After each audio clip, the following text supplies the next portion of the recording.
အခုမြင်တွေ့နေရတာကတော့တရုတ်နိုင်ငံကပါဟဲတန်ရေအားလျှပ်စစ်စက်ရုံကြီးဖြစ်ပါတယ်။တရုတ်နိုင်ငံအနောက်တောင်ပိုင်းစီချွမ်နဲ့ယူနန်ပြည်နယ်နှစ်ခုကြားဂျင်းရှားမြစ်ပေါ်မှာတည်ဆောက်ထားပြီးစုစုပေါင်းလျှပ်စစ်ထုတ်လုပ်နိုင်စွမ်း16ဂီဂါဝက်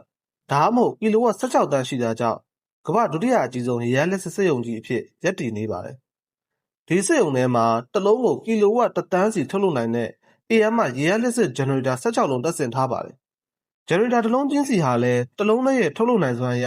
ကမ္ဘာအကြီးဆုံးရေအားလျှပ်စစ်ဂျန်နရေတာတွေထဲမှာပါဝင်ပါတယ်။ဒါပေမဲ့ပါဟဲတန်ကိုထူးခြားစေတာကအရွယ်အစားတစ်ခုတည်းမဟုတ်ပါဘူး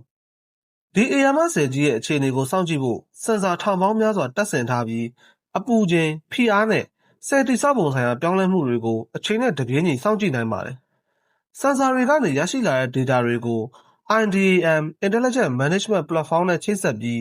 ဆယ်ရဲ့လည်ပတ်မှုနဲ့ဘေးကင်းလုံခြုံရေးဆိုင်ရာအခြေအနေတွေကို digital နည်းပညာနဲ့စောင့်ကြည့်ခွဲခြမ်းပြီးစီမံခန့်ခွဲနိုင်အောင်အသုံးပြုထားပါတယ်။ဒီလို sensor, digital monitoring, intelligent analysis နဲ့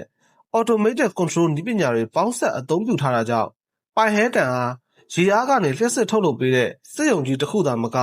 smart နည်းပညာတွေပါပေါင်းစပ်အသုံးပြုထားတဲ့ခေတ်မီစွမ်းအင်စီမံကိန်းကြီးတစ်ခုဖြစ်လာပါတယ်။ပိုင်ဟဲတန်အားနှစ်စဉ်တန်ရှင်းတဲ့လျှပ်စစ်ဓာတ်အားကီလိုဝက်နာရီဘီလီယံ60ကျော်ထုတ်လုပ်နိုင်ပြီးတရုတ်နိုင်ငံရဲ့လျှပ်စစ်လိုအပ်ချက်များတဲ့ဒေသတွေစီဓာတ်အားပို့လို့ပေးနေပါတယ်။စက်ရုံရဲ့ပထမဆုံးဂျန်နရေတာတွေကို2021ခုနှစ်မှာစတင်လည်ပတ်ခဲ့ပြီး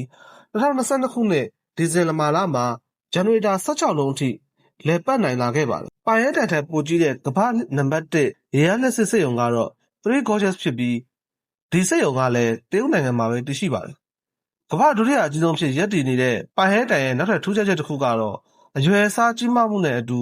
AM ရေအားလျှပ်စစ်စနစ်ကိုခေတ်မီစမတ်နည်းပညာတွေနဲ့ပေါင်းစပ်စီမံခန့်ခွဲထားတာဖြစ်ပါတယ်။ရေစီးအားကနေလျှပ်စစ်ဓာတ်အားထုတ်လုပ်တဲ့ရိုးရာနည်းပညာကိုခေတ်မီစမတ်နည်းပညာတွေနဲ့ပေါင်းစပ်ထားတဲ့ပိုင်ဟဲတန်ဟာ